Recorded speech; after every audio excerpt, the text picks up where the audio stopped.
Welcome back. One of the hardest hit areas from tonight's windstorm was up in the Northtowns. And joining your side's Leanne Stuck has been out there all afternoon and evening. She joins us now live from Harlem Road Community Center in Amherst, where there is a tree down right into a building, right, Leanne? Yes, Scott and Kelly, that's right. I'm here in Amherst right now. You are right. They were hit pretty hard by this windstorm. There is a giant tree that toppled over on the Harlem Road Community Center tonight, and this is just one of many trees that were down in the area. We started our day today in Clarence, where a tree snapped and fell through a garage of a home on Royal Oaks Drive. No one was injured.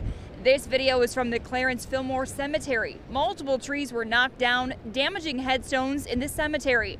There were also a few houses on Sawmill Road and Stage Road in Clarence with tree limbs down from the strong wind gusts. Sam Yannick works at the cemetery and will be cleaning up the limbs tomorrow. It's not as bad as I thought it was going to be. This won't take too long to clean up. We got some pretty good equipment, and we'll get it cleaned up, 3 or 4 guys.